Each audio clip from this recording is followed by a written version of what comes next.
Olá, meus queridos irmãos, boa noite a todos. Hoje são 4 de janeiro de 2022. Feliz Ano Novo! Estamos dando início à nossa primeira reunião doutrinária do ano. Nesse momento, queremos saudar a todos os companheiros que estão novamente nos assistindo. Estamos de volta em mais um ano, mais uma etapa de nossa vida. E na reunião de hoje, para início, convidamos você para a prece inicial. Senhor de infinita bondade, no santuário da oração, marco renovador no meu caminho, não te peço por mim, Espírito endividado, para quem reservaste os tribunais de tua excelsa justiça. A tua compaixão é como se fora o orvalho da esperança em minha noite moral, e isto basta ao revel pecador que tenho sido. Não te peço, Senhor, pelos que choram, clamo por teu amor e benefício dos que fazem as lágrimas. Ajuda-nos a todos nós, filhos do erro, porque somente assim, ó Deus piedoso e justo, poderemos edificar o paraíso do bem com todos aqueles que já te compreendem e obedecem, extinguindo o inferno daqueles que, como nós, se atiram desprevenidos aos insanos torvelinhos do mal. Em nossa reunião de hoje, nós vamos falar sobre assistência espiritual. Mãos abençoadas, para dar início à nossa reflexão. As mãos são abençoadas porque são instrumentos do bem. Nós deveremos utilizá-las como 2 estrelas, como diz o Espírito Joana de Ângeles. Conforme o Espírito Emmanuel, mãos abençoadas são todas aquelas que fazem o bem. Vamos analisar que as mãos são instrumentos do bem e muitas das conquistas da humanidade em sua evolução ocorreram graças às mãos que realizaram grandes obras ao exercitar a sua capacidade criadora a partir do domínio completo destes membros. Os homens primitivos realizaram pinturas na rocha e construíram moradias e edificaram monumentos que registraram e marcaram a época da história. Pelas mãos, artistas deixaram preciosas obras. Diversas profissões como médicos, bombeiros, enfermeiros, professores, edificaram o mundo, deixando suas marcas na humanidade. As mãos são abençoadas, as obras literárias são resultado das mãos que grafaram letras, palavras, ideias e deixaram no mundo as marcas do bem. As mãos abençoadas no serviço do bem, do amor e da caridade erguem, ajudam, socorrem, consolam, sustentam a esperança e a fé, doam energia e transferem fluidos magnéticos, aquecendo e harmonizando a alma do próximo. Depois da ressurreição, Jesus apareceu aos seus discípulos, mostrando as marcas da crucificação, da ignomínia e da ignorância humana, da ingratidão dos homens. Mas mesmo com as marcas, ele trouxe e deixou por último a lição do perdão, mostrando que a misericórdia, que o entendimento das pessoas, daqueles corações que nos machucam, o perdão é a libertação daqueles que perdoam. E ao mesmo tempo fora a sua última lição, porque talvez teria sido das mais fortes lições do Evangelho, a capacidade de perdoar. As mãos são abençoadas quando se tornam estrelas e quando fazem o bem, porque para isso é que elas existem em nosso corpo. E felizes aqueles que utilizam as suas mãos para fazer o bem. De fato, o que é uma assistência espiritual? É a tarefa realizada pelo plano espiritual superior a favor dos homens, dos encarnados. Muitas vezes os espíritos se utilizam de vibrações de médiuns que são fornecidas para que esta tarefa tenha cumprimento. Eles também, os espíritos, se utilizam das vibrações da natureza, das plantas, das flores, dos animais, da atmosfera do globo, para que possam realizar o socorro, porque a interferência dos espíritos no mundo material necessita de uma outra energia para a interferência direta na matéria. É o que Kardec fala, o auxílio de um agente semimaterial. E isso é o perispírito. O perispírito é extraído do globo terrestre, do planeta que o espírito reencarnou. Os bons espíritos, para nos ajudar, necessitam igualmente do nosso concurso. Eles precisam que nos elevemos vibratoriamente, que nos esforcemos, que mudemos o nosso padrão de pensamentos, a fim de que estabeleçamos uma sintonia, uma conexão. O Centro Espírita, portanto, na atualidade, repetindo a experiência da época da Sociedade Parisiense de Estudos Espíritas, tem por finalidade o estudo e a prática da doutrina dos imortais, onde se iluminam os espíritos aprendendo, na convivência fraternal, a experiência da solidariedade, do trabalho e da tolerância, a fim de poderem avançar rumo à plenitude. Nós precisamos deixar imune a casa espírita, preservando-a das paixões de seitas, das conveniências políticas, das práticas exóticas e ritualísticas, dos modismos que tanto encanta, mas apenas deixa o exterior, das competitividades. Uma casa espírita não é para competir com nenhuma instituição religiosa, mas contribuir com o segmento de Jesus, contribuir com outros tantos segmentos do bem. Uma vez que nós, outros espíritas, realizamos, participamos e constituímos o movimento espírita, nós deveremos trabalhar a ideia da fraternidade. Leopoldo Machado, que fez parte do grupo que hoje está estabelecida a Federação Espírita do nosso estado, que é a Bahia, instituiu a chamada Caravana da Fraternidade.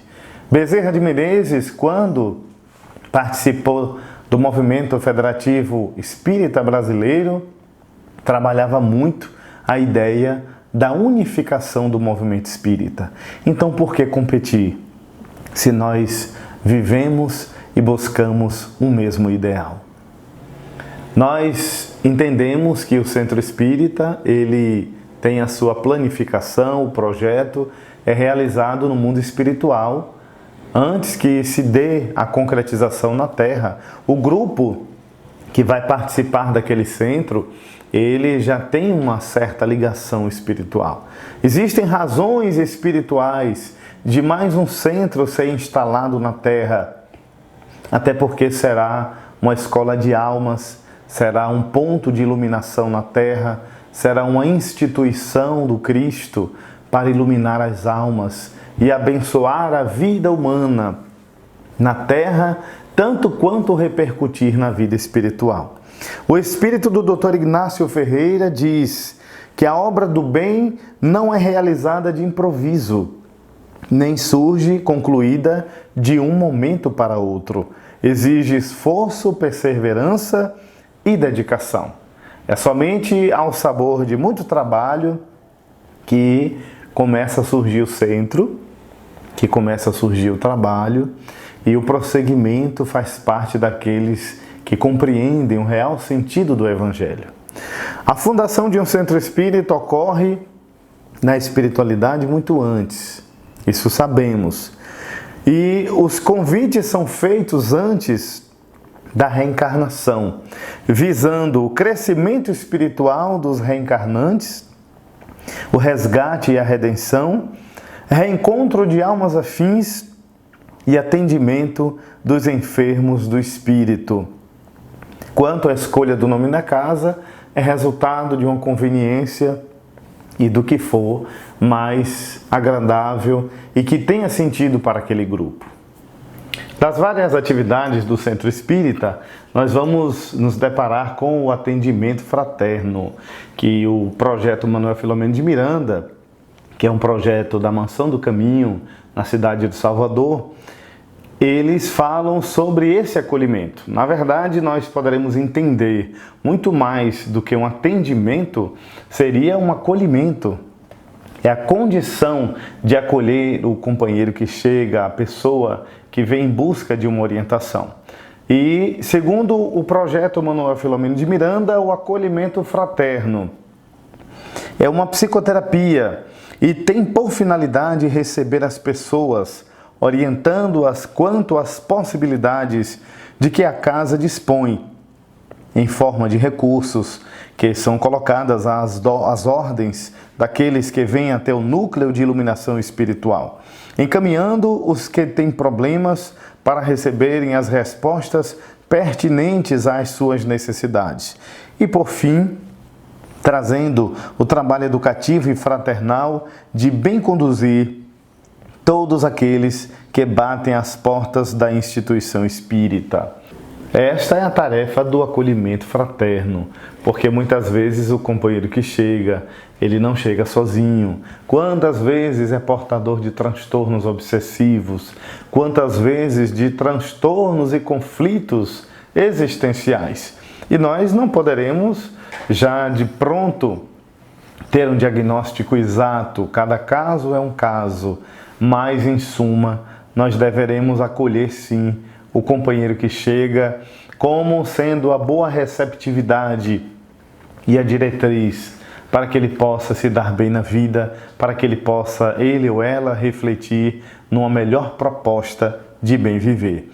Entre outras atividades, nós temos as reuniões doutrinárias. E falando ainda de acolhimento fraterno, quantas vezes, durante a reunião do acolhimento, durante o diálogo construtivo, durante a escuta, a condição de ouvir benfeitores espirituais, espíritos específicos no socorro, na inspiração, se utilizam, sendo o indivíduo médium ou não, atendente, realizam um socorro espiritual. Porque não é preciso ser médium para receber a influência dos espíritos. Quantas vezes o socorro ali ocorre e a pessoa que vai dialogar, que ouve o atendente, né, o acolhedor fraterno, ouve coisas que necessitava tanto e a pessoa ilumina-se por dentro. Entre outras tarefas, nós temos a doutrinária, que é uma reunião pública, aberta, onde ali os companheiros que chegam, eles recebem a orientação coletiva.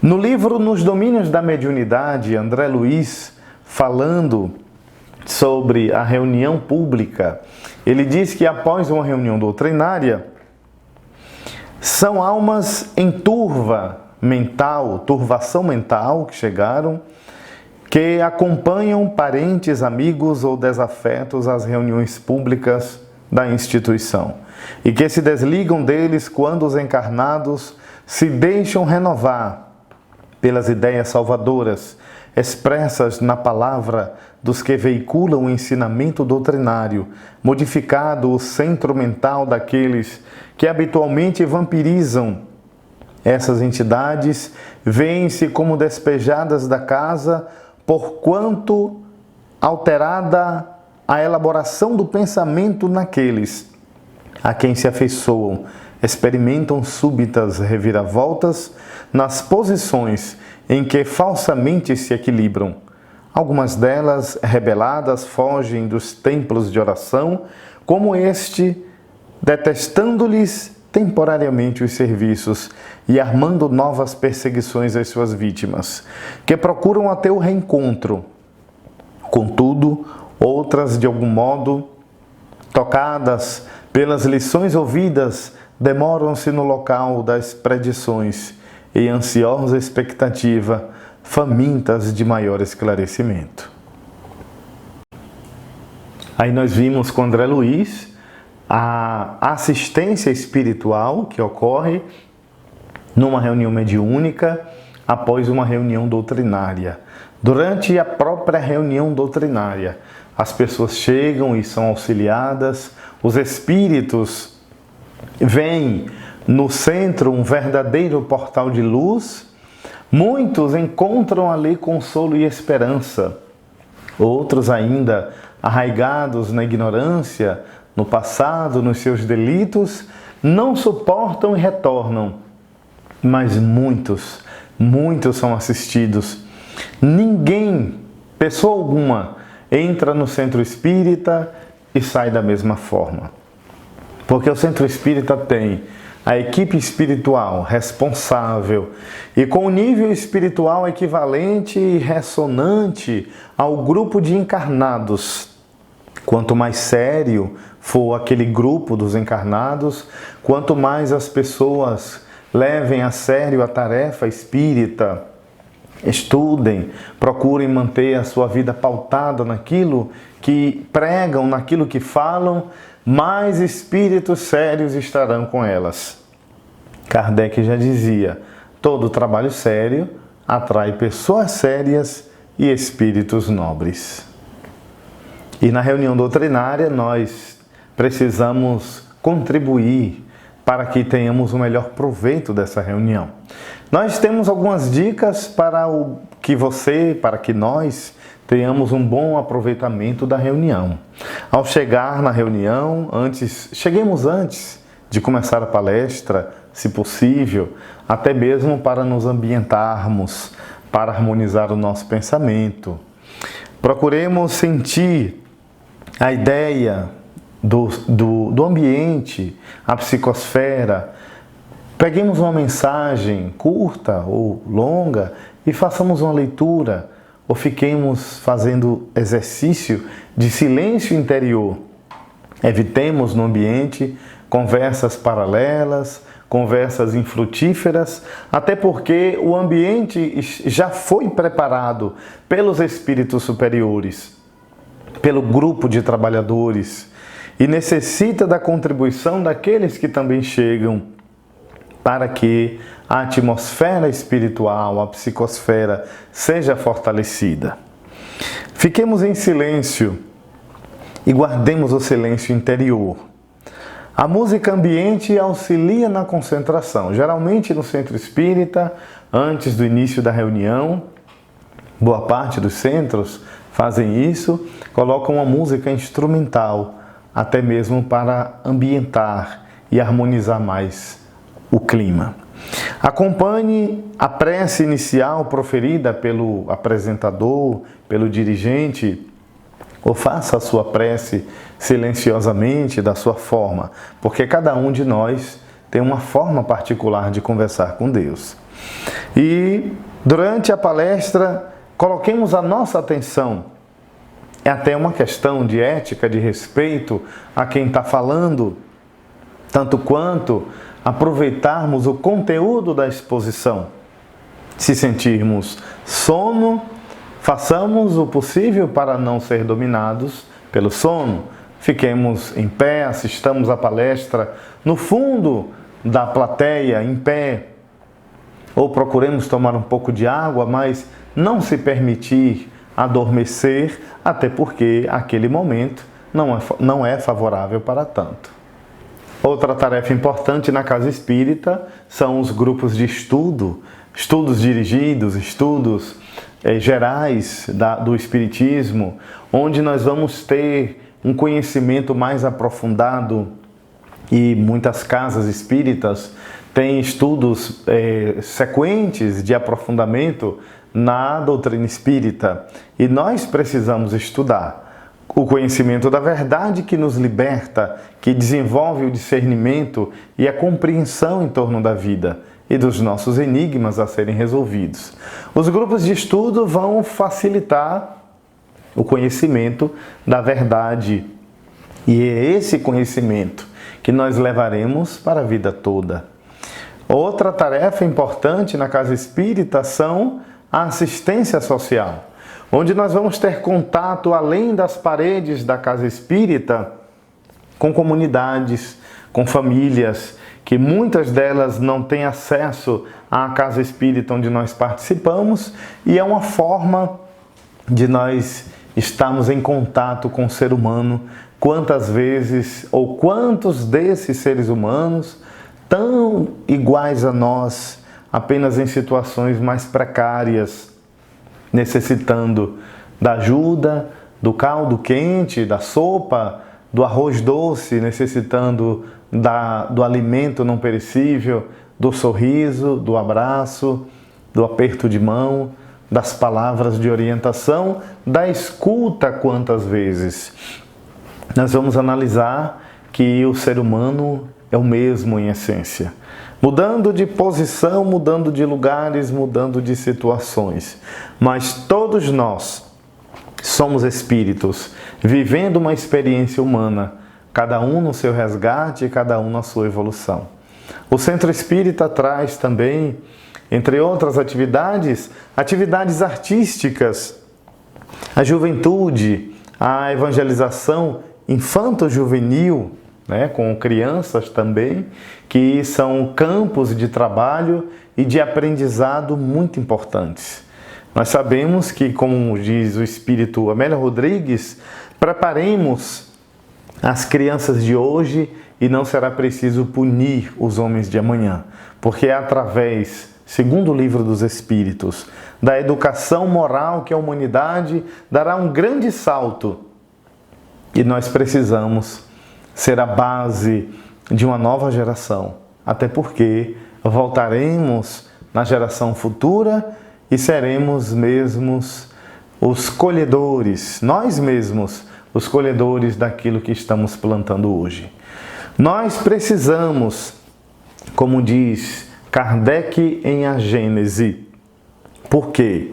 Que existe ao redor da terra espíritos maus. Porque existem homens maus sobre a terra. Trabalhemos o nosso pensamento, mudemos o nosso coração e a terra terá uma atmosfera mais positiva. Tudo começa, meus amigos, na intimidade do nosso lar, com aqueles que convivemos mais de perto, com nós mesmos inicialmente, ao ponto zero, para depois fazermos o bem ao redor. A partir do momento em que nós entendemos que a assistência espiritual, ela é verdadeira, mas ela necessita também do nosso esforço e da nossa participação, porque o enfermo, ele não terá forças para ficar mais vitalizado se ele não se permitir alimentar, a não ser que esteja no estado de inconsciência, mas o enfermo não tem como se fortalecer se ele não contribuir para a sua melhoria. É preciso que contribuamos para que os espíritos bons nos ajudem. Emmanuel já dizia, não basta que os céus desçam à terra, é preciso igualmente que o homem na terra se eleve aos cimos em prece, em esforço, em trabalho, para que ocorra o chamado beijo de luz, ou a conexão espiritual. E os irmãos espirituais, assim, tenham condições de nos auxiliar. O Centro Espírita, ele é a instituição de Jesus na Terra e serve como ponto iluminativo para as nossas vidas. Kardec coloca em O Livro dos Espíritos: por que meio nós poderemos neutralizar a influência dos maus espíritos? E eles respondem: praticando todo o bem e colocando toda a nossa confiança em Deus. E aí estaremos gerando uma mudança de sintonia para podermos gerar a conexão com o mundo maior. A partir do momento em que vem à nossa mente pensamentos absurdos, vivemos uma época que, diz Joana de Ângeles, de competitividade. Nunca como hoje o ser humano desejou tanto ser fotografado, filmado, estar nos palcos e nas rodas sociais para ser querido, amado e bem comentado, esquecendo que o barulho apenas é uma forma de esconder o vazio existencial. Vazio este que é resultado da falta de objetivos, da falta da reflexão mais profunda, de analisarmos e chegarmos à grande resposta: o que de fato eu quero neste mundo? Para que aqui eu estou? Por que eu estou aqui? Para que? O que devo fazer? Emmanuel vai nos dizer: para fazer o bem. Este bem que começa com nós mesmos, se amar, se compreender e trabalhar para melhor a nossa realidade interior. E aí nós perceberemos o quanto precisamos mudar e quantas razões nós temos para viver e para sermos felizes.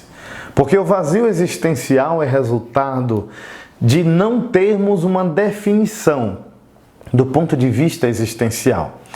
Muitas criaturas vivem por viver, estão no mundo deixando a vida levar, mas não se percebem de que o tempo passa e de que o tempo não volta atrás. É preciso refletir o que eu estou fazendo no mundo, por que eu estou aqui. Certamente há uma razão de ser. Deus não teria a tolice de nos colocar no mundo para no mundo estarmos soltos e largados. Nós não somos pessoas, nós somos espíritos e estamos no corpo físico fazendo uma experiência humana, porque somos seres imortais. Há uma razão muito importante de nós estarmos aqui. E esta razão começa a você que nos assiste nesse momento, olhar para dentro de você e perceber nas mínimas coisas, no corpo físico, a capacidade de andar. Quantos gostariam de dar 2 passos?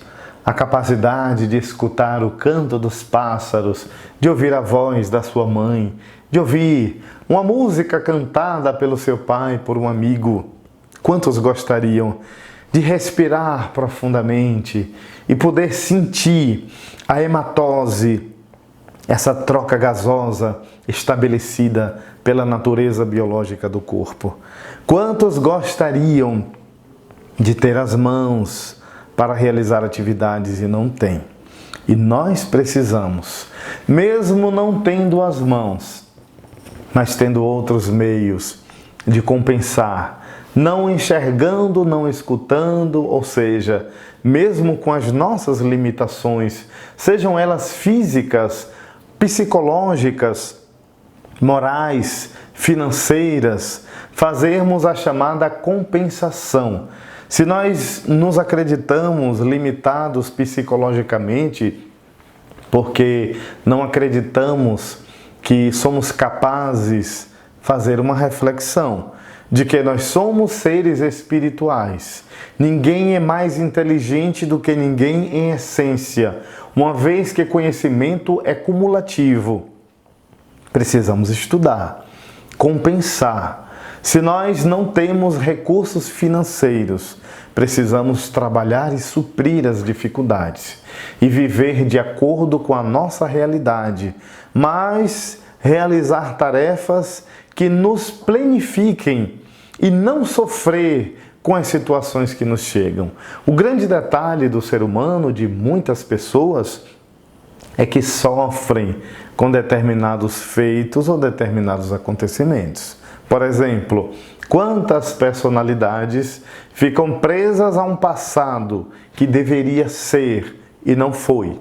Kardec vai nos falar sobre isso no Evangelho, quando ele diz que muitos de nós, quando se volta ao passado, diz: se eu pudesse, faria tudo diferente e não faria da forma que foi feito.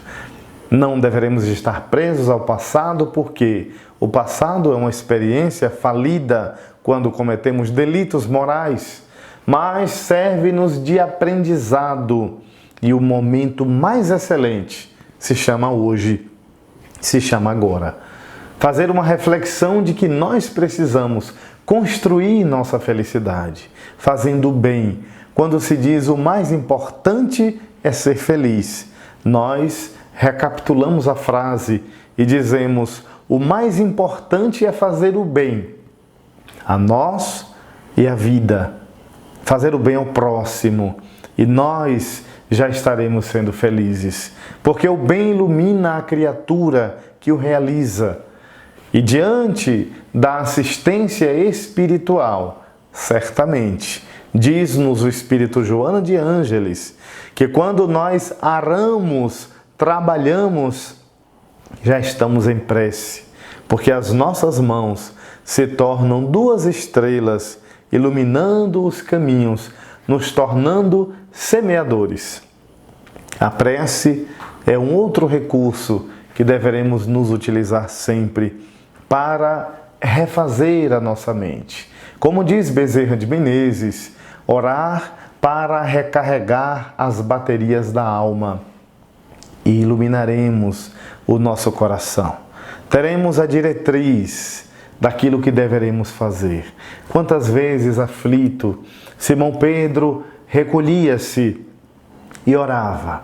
Certa noite, certo dia, conta-nos o Espírito Amélia Rodrigues, estava Simão Pedro muito cansado, atendia a muitas pessoas e entre elas muitas personalidades problemáticas que cobravam, que exigiam, que mesmo sendo auxiliadas falavam mal dele, recriminavam-no, e cansado de enxugar gelo, cansado de ajudar e não ter tanto retorno, ele retirou-se.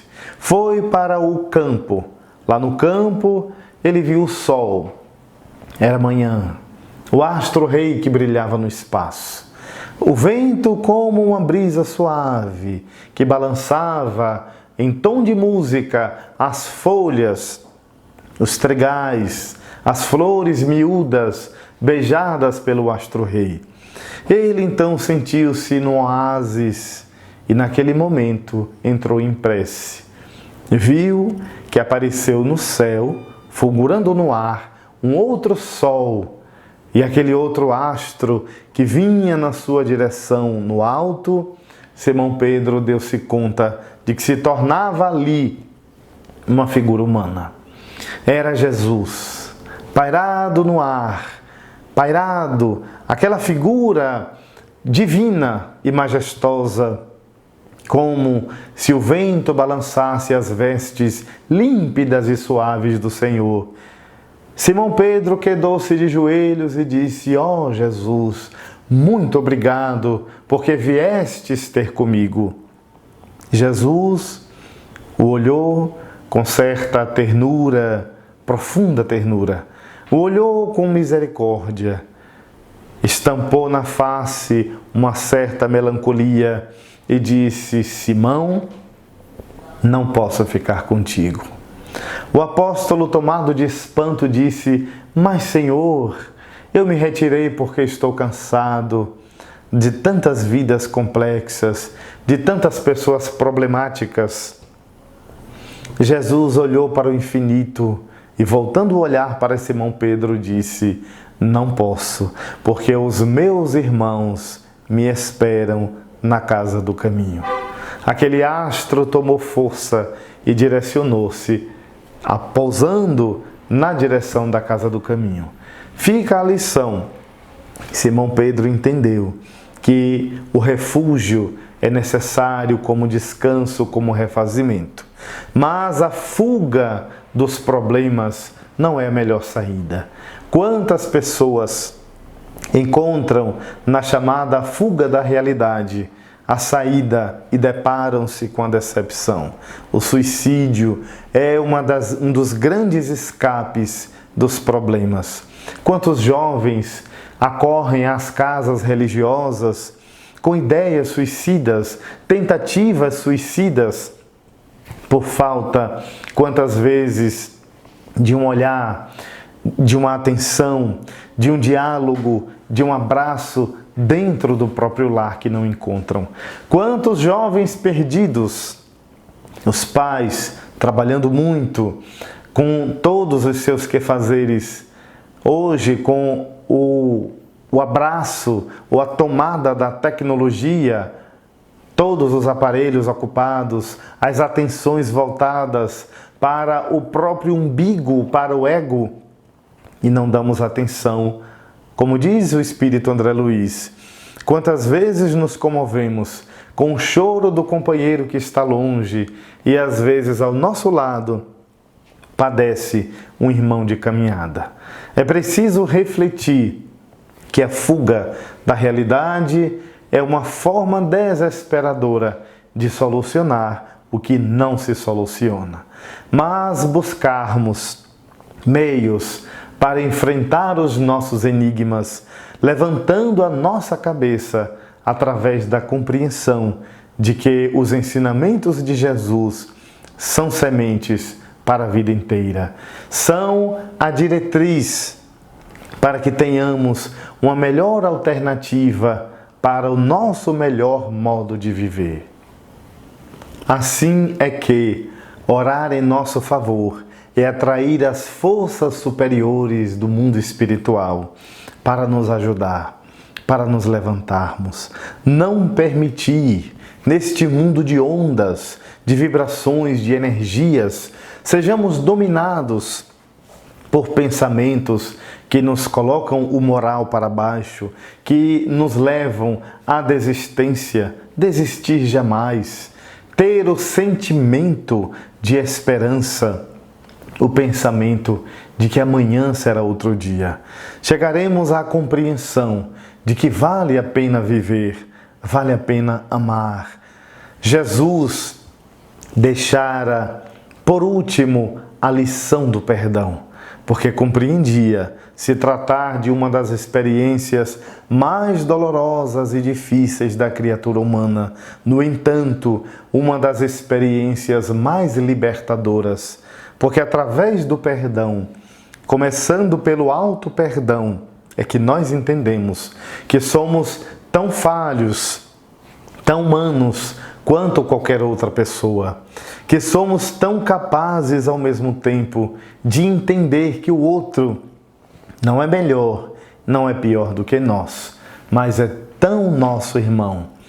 Nós vamos entender pelo perdão que aquele que nos ofende está doente do espírito e necessita quantas vezes do nosso silêncio, das nossas vibrações. Por essa razão é que Jesus recomendava perdoar 70 vezes, 7 vezes a cada ofensa. A prece é o recurso iluminativo que nos fará chegar à iluminação do nosso ser. Assim é que orar em nosso favor é atrair a força divina para a restauração de nossas forças humanas. E orar a benefício dos outros é ajudá-los através da energia magnética à disposição de todos os espíritos que desejem realmente servir. Será sempre assegurar-lhes as melhores possibilidades de autorreajustamento, compreendendo-se, porém, que o amor consola, instrui, ameniza, levanta, recupera e redime. Todos estamos condicionados à justiça a que voluntariamente nos rendemos perante a vida eterna. Justiça que preceitua conforme os ensinamentos do Senhor Jesus Cristo. Seja dado isso ou aquilo a cada um, segundo as suas próprias obras, cabendo-nos recordar que as obras felizes ou menos felizes podem ser fruto de nossa orientação todos os dias, e por isso mesmo, todos os dias será possível alterar o rumo de nosso próprio roteiro. Daí resulta o impositivo da vigilância sobre a nossa própria orientação, de vez que somente a conduta reta sustenta o pensamento reto, e de posse do reto pensamento, a oração, qualquer que seja o nosso grau de cultura intelectual, é o mais elevado toque de indução para que nos coloquemos para logo em regime de comunhão com as esferas superiores. A mente centralizada na oração pode ser comparada a uma flor estelar aberta ante o infinito, absorvendo-lhe o orvalho nutriente de vida e de luz. Nós vamos perceber que quanto mais fazemos o bem, mais nossa alma se ilumina. Finalizamos lembrando que, quando for melhor entendido esse concurso espiritual, no intercâmbio consciente das energias dos habitantes dos dois planos, muitos males serão evitados pelos encarnados, porque a assistência espiritual depende do nosso concurso. Muitas vezes poderemos, por pensamentos pessimistas, acreditar que não somos merecedores, mas esquecemos que Deus é misericórdia. E a sua misericórdia, a sua compaixão, fará com que, através da prece que elevemos, os espíritos superiores desçam dos cimos espirituais até nós, nos abracem e nos apontem o caminho do bem, nos dizendo: nós, aqueles que atravessamos os portais da imortalidade, estamos aqui. É preciso acreditar. E o Espiritismo nos traz muito mais do que uma crença. Ele nos traz a convicção, através da conscientização, do conhecimento, do experimento, de que a imortalidade é uma realidade atuante e presente em nossa vida. E deveremos, meus amigos, agradecer pelas casas espíritas. Nós realizamos esta palestra modesta de hoje agradecendo ao movimento espírita de nossa cidade, Feira de Santana, a todos os espíritas de nossa cidade e região, a todos os espíritas trabalhadores da nossa casa, Centro Espírita Boa Nova, aqui em Feira de Santana, sem o que seria muito difícil realizarmos o trabalho, já que o trabalho é feito em equipe. Agradecemos a Deus pelo Espiritismo, que faz com que existam as casas espíritas, os grupos, os núcleos de iluminação. Agradeçamos não somente pelo centro, mas agradeçamos principalmente pelo Espiritismo, que é a doutrina que onde nós formos, nós estaremos com ela. Conforme dizia Jesus: onde tu fores, onde colocares o coração, aí estará o teu tesouro também. De mãos unidas. Não temas, alma querida, o vendaval que se escuta é a terra que vibra em luta nos dias de transição. Prossegue ao clarão da fé, varando os campos sombrios e os tremendos desafios que agitam a multidão. Aqui se fala de guerra, ali é ódio avançando, além as provas em bando arrancam duro clamor. Entretanto, continua, de ânimo firme e atento, plantando em cada momento a paz que precede o amor. Seu ouvido em que se extingue a gritaria do insulto, a força do braço oculto que serve sem reclamar. Sei a palavra calmante em que a discórdia termina, a compreensão que ilumina em qualquer tempo e lugar. Prossegue, trabalha e aprende, age e auxilia a alma boa. Se alguém te fere, perdoa, ante as trevas faze luz. Não vais a sós, muitos somos, e na imensa caravana de socorro à vida humana, o guia excelso é Jesus. Maria Dolores.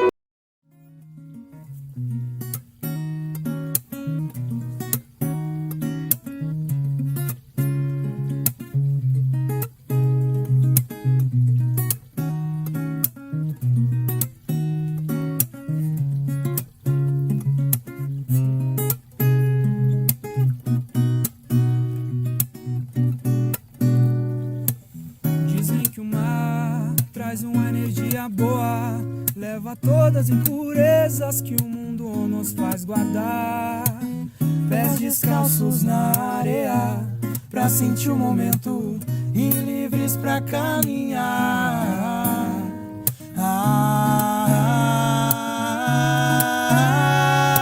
Mais um dia pra agradecer. Tenho muito ainda pra viver, tanta coisa pra fazer, por que se magoar?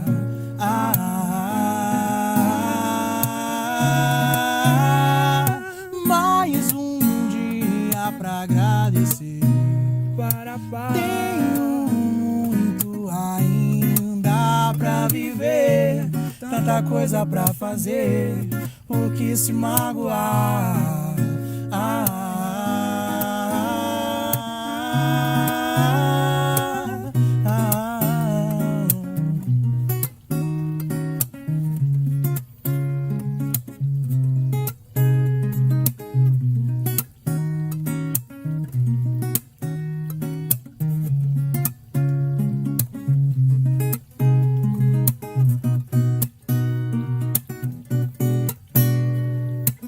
Dizem que o céu traz uma brisa boa e as nuvens são belezas que me trazem paz. Olho no azul do mundo e o que se ouve são pássaros a cantar.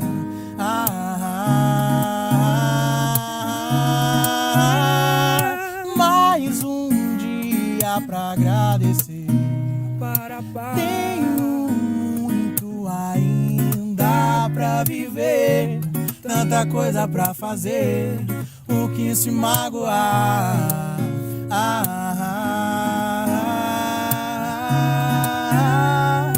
Mais um dia pra agradecer. Tenho muito ainda pra viver, tanta coisa pra fazer, o que se magoar?